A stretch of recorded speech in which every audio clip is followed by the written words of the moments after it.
முன்னாள் பிரதி பொலிஸ்மா அதிபர் தேசப்பந்து தென்னக்கோன் பற்றி பல விஷயங்கள் கடந்த நாட்கள்ல பேசப்பட்டிருக்கு. அவருடைய குற்றம், அவர் இப்ப விளக்கமறியல்ல வைக்கப்பட்டிருக்கிறது, இந்த மாதிரியான பல விஷயங்கள் நமக்கு தெரியும். இவர் 20 நாட்களா நீதிமன்றத்தினுடைய உத்தரவை மீறி ஒளிந்திருந்தவர். முன்னாள் பிரதி பொலிஸ்மா அதிபர். முன்னாள் பிரதி பொலிஸ்மா அதிபர் அப்படின்றத விட அவர் இன்னும் பதவியில் தான் இருக்கார் அப்படின்றது இன்றைய நாள்ல நமக்கு தெரிஞ்ச ஒரு விஷயம். அதாவது நிறைய பேர் நாம நினைச்சிட்டு இருக்கோம் அவர் பதவியில இல்ல இப்ப அப்படின்றது. சட்டப்படி பார்த்தா அவர் இன்னும் பதவியில் இருக்காரு. அப்படி ஒரு விஷயத்த இன்றைய நாள்ல பார்க்க கிடைச்சது. அது என்ன? அவருக்கு இன்றைய நாள்ல ஒரு சலுகை வழங்கப்பட்டிருக்கு. அது என்ன சலுகை? அது மட்டும் இல்லாமல் கிழக்கு மாகாணத்துல ஒரு முன்னாள் அமைச்சர் கைதாகியிருக்காரு. அதோட இன்றைய நாள்ல நடந்த முக்கியமான செய்திகளை இந்த வீடியோல நாங்க பார்க்க போறோம். முன்னாள் பிரதி பொலிஸ்மா அதிபர் தேசப்பந்து தென்னக்கோன் ஒரு கோரிக்கையை முன்வைத்திருந்தார். நேற்றைய நாள்ல நம்ம பேசணும்னு நினைக்கிற இந்த விஷயத்த. அதாவது 3 வேளையும் அவருடைய வீட்டிலிருந்து சிறைச்சாலைக்கு உணவு வரவழைக்கான கோரிக்கையை சிறைச்சாலைகள் திணைக்களத்திடம் அவர் விண்ணப்பம் வச்சிருந்தார். அதை பரிசோதனை செஞ்சுட்டு, அதாவது பரிசீலிச்சு அதுக்கு அனுமதி வழங்கப்பட முடியுமா இல்லையா அப்படின்றத சிறைச்சாலைகள் திணைக்களம் முடிவு பண்ணும் அப்படின்னு மாதிரி சொல்லியிருந்தாங்க. இன்றைய நாள்ல சிறைச்சாலைகள் திணைக்களம் அதற்கான அனுமதியை வழங்கியிருக்காங்க. இது தொடர்பா இன்றைய நாள்ல பேசப்படுது. பரவலா பெரிய விமர்சனங்களுக்கு உள்ளாக இருக்கு. காரணம்னு சொன்னா எல்லாருக்குமே இந்த சலுகை வழங்கப்படக்கூடியதா? இப்படியான சலுகைகளும் நம்ம நாட்டுல இருக்கா? இப்படியும் நம்ம நாட்டுல நடக்குமா? எல்லாருக்குமே பொதுவான சலுகை இல்ல குறிப்பிட்டவங்களுக்கு மட்டும்தான் அந்த சலுகை அப்படின்ற மாதிரியான பல விமர்சனங்கள் இப்ப எல்லாரும் பக்கமாக முன்வைக்குது. சாதாரணமா எல்லாருக்கும் வரக்கூடிய கேள்விதான். ஒரு 20 நாட்கள் நீதிமன்றத்தினுடைய கட்டளையை மீறி ஒளிஞ்சிருந்தாரு. ஆனா அவர் இப்ப விளக்கமறியல்ல அவர் வைக்கப்பட்டிருக்காரு. அவருடைய வீடு கொழும்புல இருக்கு. ஆனா சிறைச்சாலை கண்டி சிறைச்சாலை தான் அவர் இருக்காரு. எப்படி கொழும்புல இருந்து 3 வேளையும் உணவு அங்க போகும்? இந்த மாதிரியான பல கேள்விகள் இப்பொழுது கேட்கப்படுது. இது மட்டும் இல்லாம பலதரப்பட்ட விஷயங்கள் பேசப்பட்டது. இவர் ஒளிந்திருந்த காலத்துல இவருக்கு யாரெல்லாம் உதவி செஞ்சாங்களோ அவர்களுக்கு எதிராகவும் சட்ட நடவடிக்கை எடுக்கப்படும் அப்படின்ற மாதிரி தான் பேசப்பட்டது. அந்த அடிப்படையில இப்ப பேசப்படுதுன்னு சொன்னா அவர் ஒளிந்த காலத்திலும் வீட்டில இருந்து உணவு போயிருக்கு. வீட்டுக்கும் அவருக்கும் தொடர்பு கட்டாயம் இருந்திருக்கும். ஏன் வீட்டாக்களுக்கு எதிராக சட்ட நடவடிக்கை எடுக்கப்படல? ஏன் விசாரிக்கப்படல? கடைசி நேரத்துல மட்டும்தான் வீட்டுல பரிசோதனை செஞ்சாங்க. இந்த மாதிரியான பல விஷயங்கள் இப்பொழுது பேசப்படுது. இது தாண்டி இன்றைய நாள்ல அவர் பிரதி பொலிஸ்மா அதிபரா இன்னும் இருக்காரு சட்டப்படி அப்படின்றதுக்கான ஒரு விஷயத்தை பார்த்தோம். அவரை பதவியிலிருந்து நீக்கிறதுக்கு பாராளுமன்றத்தில் ஆளுங்கட்சியால், அதாவது என்பிபி அரசாங்கத்தால ஒரு பிரேரணை கொண்டு வரப்பட்டிருக்கிறது. அதாவது சமர்ப்பிச்சிருக்காங்க. இது நிறைவேற்றப்பட்டா அவரை பதவியிலிருந்து விலக்குவாங்க. இலங்கையினுடைய ஜாப்பு சட்ட அடிப்படையில பிரதி பொலிஸ்மா அதிபர், பொலிஸ்மா அதிபர், ராணுவ தளபதி, மத்திய வங்கியினுடைய ஆளுநர், இந்த மாதிரியான பதவிகள் கண்ட மாதிரி நினைச்ச மாதிரி வெளியே அனுப்ப முடியாது, தூக்க முடியாது. அவங்களா ராஜினாமா பண்ணணும். அப்படி இல்லைன்னா பிரேரணை ஒன்றின் மூலமா அவருக்கு எதிரான பிரேரணை கொண்டு அவரை பதவியிலிருந்து நீக்கணும். இந்த மாதிரி தான் செய்ய முடியும். இல்லாட்டி அவர் ஓய்வு பெற்று வரைக்கும் பதிலே இருக்கணும். இந்த மாதிரி தான் ஒரு சில பதவிகள் இங்க இருக்கு.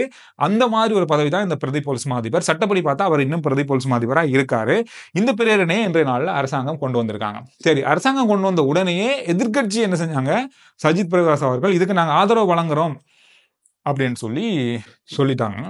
உண்மையை சொல்ல போனா இந்த பிரேரணையை கொண்டு வந்திருக்கணும் எதிர்க்கட்சி தான். காரணம் என்னன்னா, கடந்த நாட்கள்ல பலதரப்பட்ட விமர்சனங்கள்.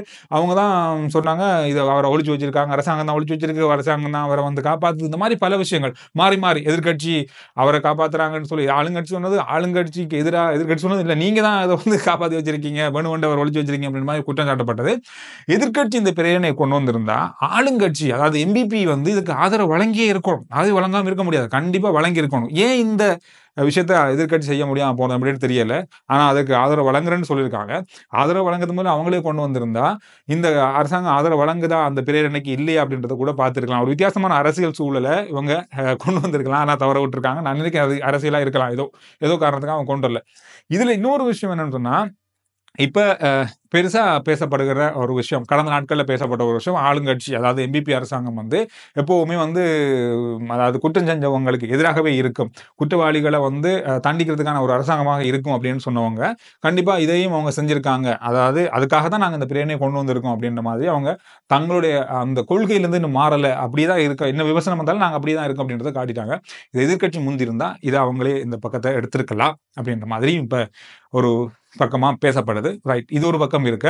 இப்ப பிரதி போலீஸ் மா அதிபர் முன்னாள் தேசபந்து அவர்களை இப்ப பிரேரணை கொண்டு வந்து பதவி விலக்கம் செஞ்சிருவாங்க. பதவி விலக்கம் செய்யப்பட்டா அவருக்கு வழங்கப்படுகின்ற சலுகைகள், அவருக்கு வழங்கப்படுகின்ற கொடுப்பனவுகள் இதெல்லாமே வந்து பறிக்கப்பட வாய்ப்புகள் இருக்கு. நீதிமன்றம் அவர் குற்றவாளி அப்படின்னு சொல்லி நிரூபிக்கப்பட்டா அதுலயும் நீதிமன்றம் வழங்குற தீர்ப்புகளையும் பல முக்கியமான நிபந்தனைகள் விதிக்கப்படலாம். அதுக்கிடையில வந்து இவர் பதவி விலகினாக இருந்தால், தானாகவே இந்த பிரேரணை கொண்டு வரதுக்கு முதல்ல, நிறைவேற்றப்படுறதுக்கு முதல்ல பதவி விலகினாராக இருந்தா சில வேளையில இந்த சலுகைகள் பறிக்கப்படுறதுல இருந்து தப்பலாம். சில வேளை வெகு விரைவில் ஒரு பதவி விலகக்கூடிய வாய்ப்புகளும் இருக்கலாம் அப்படின்ற மாதிரி இப்ப பேசுறாங்க. இதுவும் ஒரு நடக்கக்கூடிய விஷயமாக இருக்கும். நீங்க என்ன சொல்றீங்க? அதாவது கொழும்புல இருந்து ஒவ்வொரு நாளும் அவருக்கு கேண்டிக்கு உணவு அனுப்புறதுக்கான அனுமதி வழங்கப்பட்டிருக்கு. இல்ல கேண்டில வச்சு தான் சமைச்சு அனுப்புறாங்களோ தெரிஞ்ச வீடுகள்ல இருந்து. நீங்க இதை எப்படி பாக்குறீங்க? இது எல்லாருக்குமே வழங்கக்கூடிய சலுகையா இருக்கு அப்படின்ற சொல்றாங்க. இப்ப நமக்கு தெரியுது, இது வந்து சரியான கோரிக்கைகள், சரியான இது வச்சா யார் வேணாலும் கோரிக்கையை முன்வைக்கலாம். வேற யாருக்கெல்லாம் இப்படி வழங்கியிருக்காங்க பார்த்தா சாதாரணமான கைதிகளுக்கு இப்படி வழங்குறதுக்கு வாய்ப்பே இல்லை. ஆனா அவங்க வழங்கியிருக்காங்க. இது விமர்சனத்துக்குள்ளாகி இருக்கு. நீங்க இதை எப்படி பாக்குறீங்கன்றத கருத்துக்கள்ல சொல்லுங்க. அதோட முன்னாள் அமைச்சர் வியாழேந்திரன் அவர்கள் இன்றைய நாளில் லஞ்ச ஊழல் ஆணைக்குழு விசாரணை பகுதியால் இவர் கைது செய்யப்பட்டிருக்காரு. 1ஆம் தேதி வரைக்கும் ஏப்ரல் அவருக்கு விளக்கமறியல் வைக்கப்பட்டிருக்கு. நீதிமன்றம் அனுமதி வழங்கியிருக்கு. இது என்ன லஞ்ச ஊழல் தொடர்பான விஷயம் அப்படின்றத சரியா இன்னும் தெரிவிக்கப்படலை. அது தொடர்பாக தான் அவர் கைதாகிருக்காரு. என்ன விஷயத்துல, குறிப்பா என்ன விஷயத்துல அப்படின்றது, என்ன சம்பவத்தில் அப்படின்றது இன்னும் வெளியாகல. எனவே இந்த கைது நடவடிக்கை இதனால பேசப்பட்ட ஒரு விஷயமாக மாறி இருக்கு. அதோட இலங்கை போக்குவரத்து சபை இருக்குதானே, இந்த சிடிபி பஸ் நடத்துனர்கள், சாரதிகள் 333 பேர் கடந்த அரசாங்கத்தில இருந்த அமைச்சர்கள், பாராளுமன்ற உறுப்பினர்கள் அரசியல் செல்வாக்கின் காரணமாக 333 பேர் மற்ற அதாவது இலங்கை போக்குவரத்து சபைக்குள்ள வேலை செஞ்ச மற்ற பகுதிகளில் இருந்தவங்க சாரதிகளாகவும் நடத்துனர்களாகவும் மாற்றப்பட்டிருக்காங்க. 333 பேர் இப்ப கண்டறியப்பட்டிருக்கு.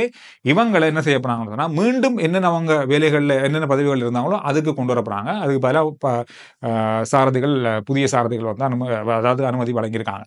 பாருங்க, மற்ற டிபார்ட்மெண்ட்ல இருந்தவங்க இப்ப சாரதிகளா இருக்காங்க. இந்த 333 பேர் இதுக்கு அடங்கப்படுது. கடந்த நாட்கள் உங்களுக்கு தெரியும் எத்தனை விபத்துக்கள், எத்தனை இப்ப சாரதிகள்னா சாரதிகள் தான். மற்ற வேலையில் இருக்கவங்க வந்து பஸ் எடுத்து பழகி எத்தனை உயிர்கள், எத்தனை விபத்துக்கள். இந்த சிடிபி பஸ் அப்படி நீங்க பார்த்தாலே தெரியும், எங்கேயுமே சரியான முறையில வீதி ஒழுங்குமுறைகளை பின்பற்றி போனதை நான் பார்த்ததே இல்லை. அந்த அளவுக்கு மோசமான ஒரு பயணமாகவே பேருந்து பயணம் இருக்கும். அந்த அளவு தனியார் பஸ்ஸும் அப்படித்தான். இந்த அரசு பேருந்தாவது சரியா போகுதான்னு பார்த்தா இல்லை. அந்த அளவுக்கு ஓவர்டேக் பண்றதா இருக்கட்டும், எங்கெங்கெல்லாம் ஓவர்டேக் பண்ணக்கூடாதோ, எங்கெங்கெல்லாம் வளைவுகள் இருக்கும், எல்லா இடத்துலையும் ஓவர்டேக் பண்ணுவாங்க. இந்த மாதிரி இருக்கிறவங்க இப்படியான விஷயங்களால, கடந்த கால அரசியல் செல்வாக்குகளால இந்த இடங்களுக்கு வந்தவங்களாலையும் கூட நடந்திருக்கலாம். இவங்களே காணும் நாட்டில் இருக்க எல்லாரையும் ஒவ்வொரு மாசம் அடிச்சு கொள்றது. அந்த அளவுக்கு உயிரிழப்புகள் இடம்பெற்றிருக்கு இந்த பேருந்து விபத்துக்களால கடந்த காலங்களில். எனவே இந்த விஷயம் இன்றைய நாளில் பார்த்த ஒரு செய்தி. அதோட போன வருஷம் நாங்கள் பேசின ஒரு விஷயம், ஸ்டார்லிங்க், எலான் மஸ்குடைய ஸ்டார்லிங்க் நிறுவனம், சேட்டலைட் மூலமான இன்டர்நெட்டை வழங்குற நிறுவனம் வந்து இலங்கைக்கு வந்திருந்தாங்க. முன்னாள் ஜனாதிபதி ரணில் விக்ரமசிங்க அவர்கள் அவரை சந்தித்த பொழுது இதுக்கான அனுமதியை கேட்டிருந்தார். அவங்க உடனடியாக அதுக்கான அனுமதி வழங்கி டிஆர்சிஎஸ்எல் அதுக்கான லைசன்ஸும் வந்து கொடுத்திருந்தாங்க, அனுமதி பத்திரத்தையும் கொடுத்திருந்தாங்க. இப்ப நேற்று முன்னாள் அது பேசப்பட்டது, அது இடைநிறுத்தப்பட்டது, அது இனி நடக்காது அப்படின்னு மாதிரி சொல்லியிருந்தாங்க. ஆனா இன்றைய நாளில் டிஆர்சிஎஸ்எல் வந்து சொல்லியிருக்காங்க, இல்ல அந்த செய்தியில உண்மை இல்லை, போய் நாங்க வந்து அதை பரிசீலிச்சிருக்கோம், பரிசீலிச்சு முடிவுக்கும் வந்திருக்கோம். இது வந்து தேசிய பாதுகாப்புக்கு எப்படி இருக்கு, என்ன மாதிரியான அச்சுறுத்தல்கள் இருக்கா என்ற மாதிரியான விஷயங்களை பார்த்திருக்கோம். உங்களுக்கு ஏப்ரல் மாதத்திலிருந்து இதை இயக்கிறதுக்கான அனுமதியும் வழங்கப்பட்டிருக்கு. இது நிறுத்தப்படலை, இது பொய்யான செய்தி அப்படின்னு சொல்லியிருக்காங்க.